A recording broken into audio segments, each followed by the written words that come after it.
This is the Big O Show. This is the Big O Show.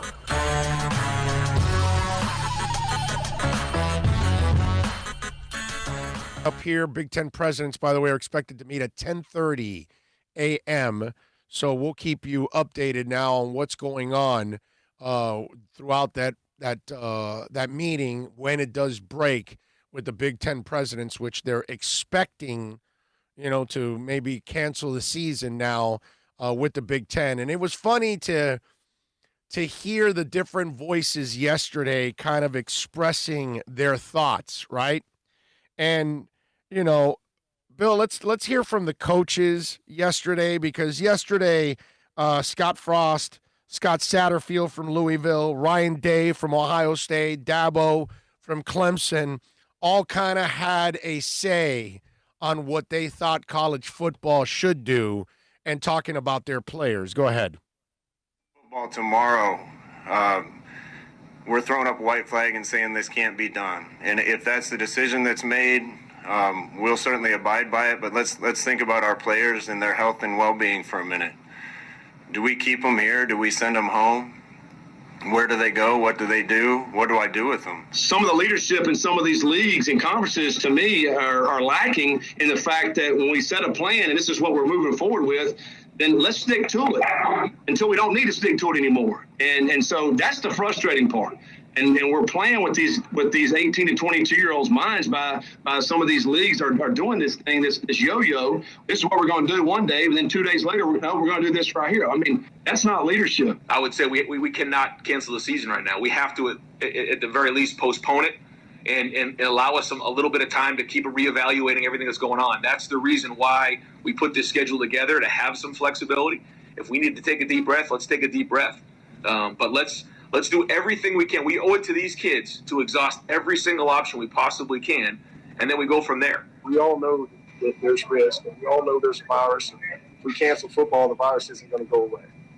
And it is fully my belief that these guys are safer here than without us. And not only are they safer here, mentally, it's better for them. It's hurtful, actually. I mean, it really is. We had players this morning crying in our meetings. They're crying because they want to play. Coach, we've done everything we're supposed to do. What's this talk about these leagues? What's that going to do to us? We feel, and I feel 100% certain, that the safest place for our players in regards to coronavirus is right here, where there's structure, where there's testing, where there's medical supervision, where they have motivation to make smart decisions to stay away from the virus, because if they don't, they're going to lose what they love and lose their opportunity to play football. So, I got to tell you, there's a level of this that is kind of embarrassing. Yeah. And it's embarrassing that you have to say that your players can't live without football. And when you start, our players aren't going to be safe away from here. They're better here with us. Well, aren't they student athletes? So get your ass to being a student for now. That's all. Get in class, dude. Virtual, reality, whatever it is that your school happens to be doing for the fall. I see my daughter on virtual every day. Every day. She's doing presentations, tests, work. Is she any, I'm sorry, is she any different than any other human being? No, actually, she's even more special because what she's studying. Well, no, but forget about that. That's not the point. I don't care if it's photography, if you're studying. It doesn't have to be medicine. It could be anything that you're studying. The bottom line is get your ass to work. That's all, dude. Get your ass to work. Oh, our student athletes will be safer with us. Okay, I get the environments, but if you are at school and you can't play football, well, study, dude. That's kind of what you're there to do also, right? Supposedly. You know what I'm saying? And it's just, again, we talked about this yesterday. They are living in fantasy land. They're not living in reality. They don't have to deal with any lawsuits. And we are now finding out the problem, right?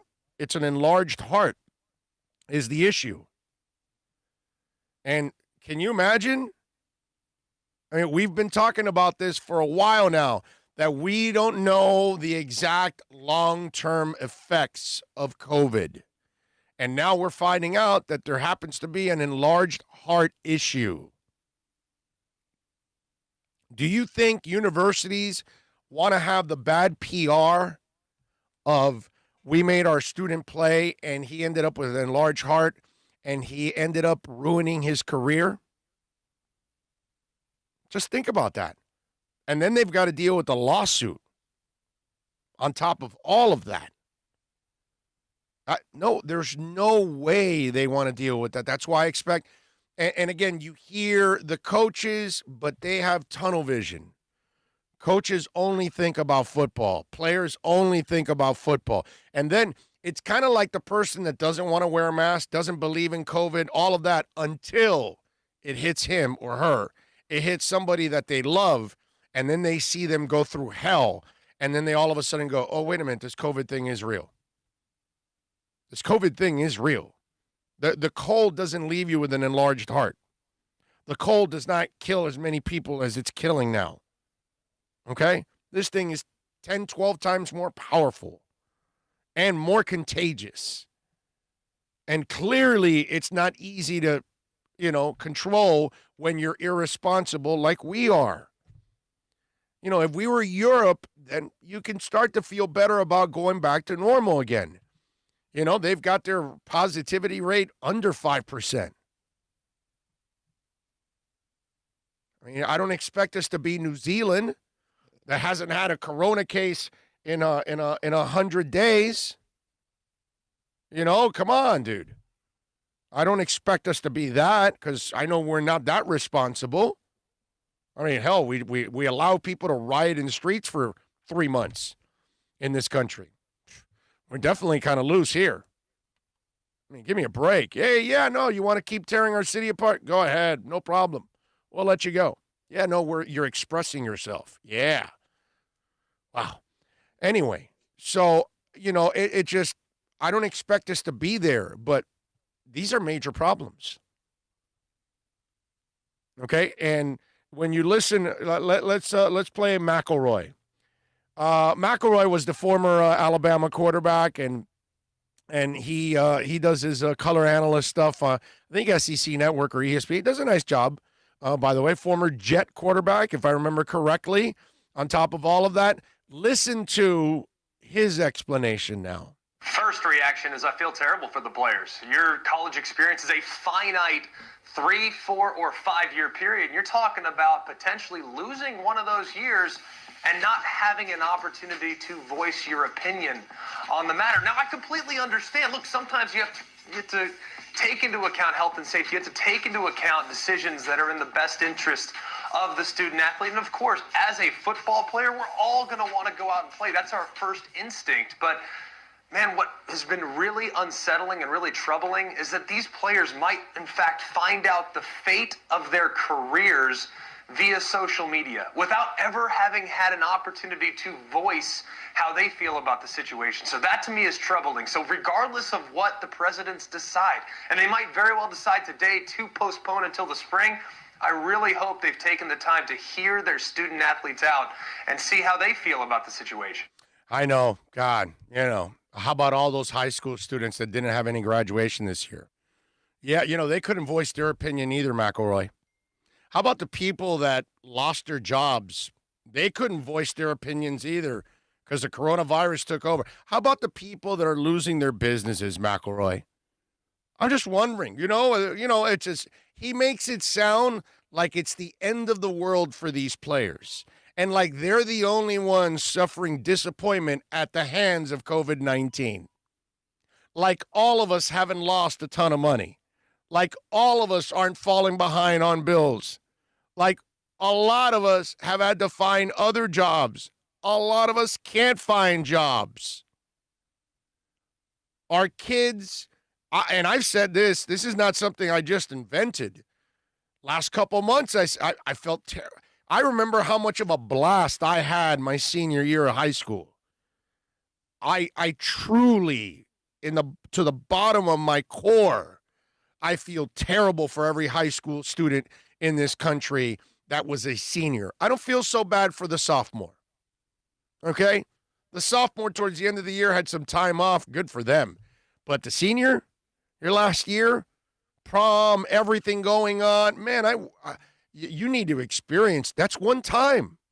One time you get that. You never get it again. McElroy sounds like the football players are the only ones losing out. Is he wondering about the volleyball player or the golfer or the guy or woman in crew? Anybody wondering about them too? Because, a lot of sports are being eliminated also. It's not just, the football. Dude, I love football.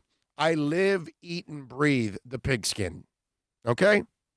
All right? Nobody loves football more than I do. I don't believe there's many media members that love football more than I do because, and especially on radio, because if any of them were covering football, they didn't bother to go to the East-West Shrine on their own money or the Senior Bowl or the Combine or anything like that to get to know more about the sport and the people. I love football, but I do this job objectively. I have to do the job objectively. Okay? If I'm going to work for a team, then I'll wear the pom-poms and boom, boom, boom and all that, and I'll do that. That's fine. But at this moment, I don't have to do that. I have to look at it objectively. And when you hear the coaches and you hear McElroy, you hear one thing. Now, when you hear Paul Feinbaum, okay, now you're starting to hear what the reality is. Go ahead, play Paul now. My top-level thoughts, Greeny, are just the continual dysfunctionality of college football. And not to keep saying the same thing over and over again, but this is a boat in the middle of the ocean with no engine or no direction. And that's really the issue. So why did the Big Ten presidents 2 days ago decide to shut down, and today they're not so sure? They have the same information. I talked to the MAC commissioner yesterday, John Steinbrecher. I said, why did you shut down Saturday? He said, we talked to the medical advisory committee, and they made a decision. I said, was it clear? Was it cloudy? He said, the medical people said it was unequivocal. We could not play this fall. So tell me this, Greeny.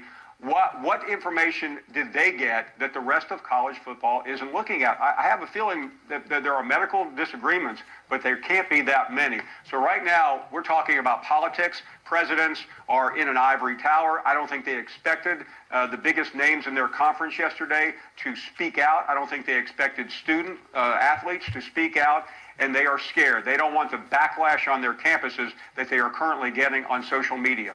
All right, so you got to weigh it. Do you want the backlash or do you want lawsuits? And do you want bad PR? And do you want to spend – remember what I told you also yesterday.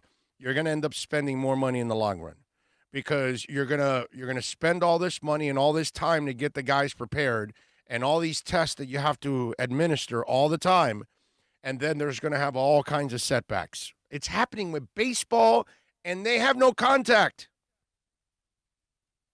That's why when you heard Feinbaum, like, no, this can't be done because it's football, dude. They're sweating and breathing on each other the entire time. Come on. Let's have some common sense here. You know, it's hilarious to me. It really is how they can think this way that, we can overcome all this. No, you can't, dude. It's a pandemic. You can't control a pandemic unless you social distance, unless you put on a mask, okay? A kick-ass mask. But put on a mask. And if you're not willing to do that, then you're going to keep setting us back as a country. It's just there's a lot. I expect them to actually, I'm seeing their possibility Power 5 teams could form super conference to play in 20. See, here's the other thing. 2020, there's only a few months left. Like, these people are all going to get together and agree on schedules and everything. And the next, come on, man. There's TV deals to be worked out if you start cross conference, and oh, please give me a break. See, this is why when you have 24 hours and you got to try to fill crap, this is the crap that you throw out there. The stuff you don't even think about. It's just, let's just power conference in 2020. You tell me 2021, okay, but 2020, come on, man. It's not going to happen. It's just not going to happen. Okay, and let's continue here. Heather Dinich, who does an excellent job of covering college football, and all these sound bites, by the way, all on ESPN. Dinich, by the way, talks about the president's decision today coming from the Pac-12 and the Big Ten. What we know is that this could vary in terms of impact. The two most likely scenarios that I'm hearing are that the presidents either decide to push the start of the season back to September 26th, or they take it much further and they postpone fall sports until the spring. After more communication between the presidents and the athletic directors, it seems that there's definitely a shift in their mentality, but they're also paying attention to possibly what the Pac-12 does. They are meeting today as well. Now, everyone is making individualized decisions, but Greeny, as you mentioned, these are in the hands of the presidents. I expect a decision today to come out of both the Big Ten and the Pac-12. As we told you a while back, it would be the presidents that would take over, because all you got to do is look at a situation when it becomes legal. And when it becomes a legal problem, that's a major problem. Okay? And that's what they have on their hands. Heather, by the way, talks about the unknown right now, and that's the real issue with COVID-19. There's some disorganization, to be quite frank. Maybe you could characterize it as some miscommunication. But I can tell you that the shift in momentum from last week to this week from all of the conferences, because remember, it wasn't just the Big Ten. Everyone announced their schedules last week. And part of the shift in thinking was more of a concern about the unknown lasting impacts on the heart, specifically from the coronavirus. I talked to Mountain West Commissioner Craig Thompson last night, and he said the unknowns are the difference. The Mountain West postponed their sports last night as well, and that was a big factor for their university presidents. So that was the start in the shift. Now, look, there are a lot of questions that the Big Ten is going to be answering from reporters and media alike, regardless of what they decide. But I can say, I think part of this, people need to remember, Commissioner Kevin Warren is new. He is in a high-stress situation. Jim Delaney was there for a very, very long time, and everyone knew what to expect. So I think part of this is the Big Ten is learning Kevin Warren, and Kevin Warren is learning his constituents in the Big Ten at one of the most historic moments in the conference's history. Heather, by the way, follows up with coaches now have they impacted the presidents and their decisions? It matters. It's certainly powerful and impactful, and it's taken into consideration because those coaches report to the athletic directors, and the athletic directors in the Big Ten are telling their presidents, this is what we think. A source in the conference told me last night that the majority of Big Ten athletic directors are not ready to pull the plug on the season. They're listening to their coaches, their trainers, and their physicians. So how much that influences the presidents remain to be seen, but as loud as the coaches and players yell, at the end of the day, this decision is in the hands of the university presidents, who are coming at it with a different perspective. Yeah, they're coming at it with the legal perspective. And that's the real issue here. You got to save your ass from getting sued. And then, okay, Trevor Lawrence wants to play. What about if he gets COVID, ends up with an enlarged heart? Now no NFL team wants to touch his ass, and his career's over. And then how do you feel, Dabo? How do you feel, Clemson? How do you feel, college football? It becomes a black eye on everybody. Nobody will feel sorry for Trevor. That's the screwed up part. You know why? Oh, no, I want to play. Oh, you want to play, huh? And that's what's happening. Alyssa Milano, she made her mask, right? Her mom made a mask for her. She was showing it off on social media, right? And, Alyssa's really, strong on the political side and all that stuff. So she made the mask, and she ended up getting coronavirus, right? And when she made the mask and she took a picture of it, somebody goes, oh, is that cloth masks don't work? And she then turned the mask around and says, look, it's got filters, all right? And then when she got corona, somebody came back at her and said, well, I guess your mask didn't work. Yeah, this is what you're going to have to deal with. You're going to deal with the criticism one way or the other. You know what I mean? All these people that go to Sturgis, and they're all out there. Anybody ends up with corona and ends up suffering something serious, nobody's going to have sympathy for those people. Oh, you wanted to go there. Okay. You wanted to go, protest without a mask. You want to go to a Trump rally without a mask. You want to go to the Ozarks and the pools and without a mask, right? All these kind of things we're not going to feel sorry for. But college football has to deal with the lawsuits, the black eye, the image that you're just using these kids. And we know they are. But still, you don't want it to look that way.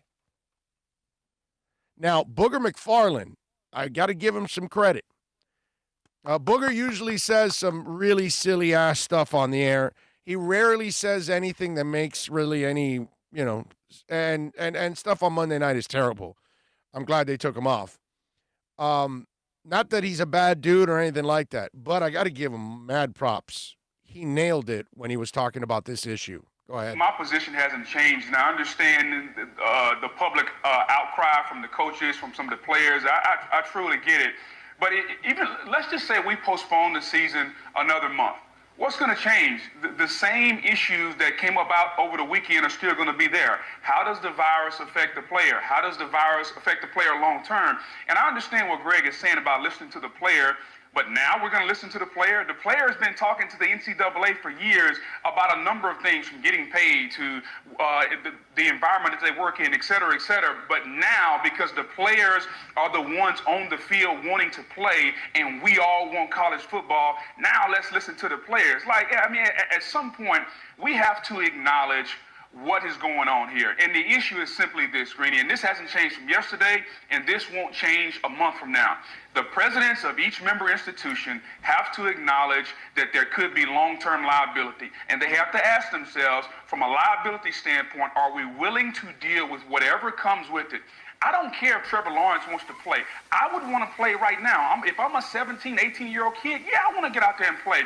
I've been busting my tail. I've been training. I have aspirations of going to the NFL. Of course I want to play. That's not the issue. The issue is the bigger picture, Greeny. Sometimes presidents, people in charge, have to look at the bigger picture, not just the right now. But we, as people that cover college football, we, as fans who want to watch football, we are selfish, so we want it now. It's not our job to pay out the liability lawsuits if there are long-term ramifications. That's the president's job. And at the end of the day, whether it's today, whether it's a month from now, whether it's in the spring, the presidents have to answer that question to the people that they answer to. What are the long-term ramifications, and are we willing to deal with the liability? If the answer is yes, let's play ball. But if the answer is no, it's going to be tough for me to see playing football based on the fact of where we are with COVID-19. Amen. Again, Booger, common sense. And he's the former football player, and he's supposed to be the guy that's thinking like the coaches, like Neanderthals. Booger was, unlike McElroy, unlike the coaches, just thinking like Neanderthals, because we have that Neanderthal type of thinking in football. Booger was the only one that came up with something sensible. Because you don't think about lawsuits because you don't have to pay them. You don't have to deal with them for years. The NFL has gone through an embarrassment for hiding the head injury thing, and then they had to shelve out a lot of money in the end. You think college football wants to deal with that? You knew that the coronavirus could cause heart issues. My son died. My son lost his career. My son this. My son. Forget it, dude. You're done. And you can't have that. Oh, and football's already taken enough hits with the concussion and everything else that you want to add this, okay? Dangerous, very dangerous.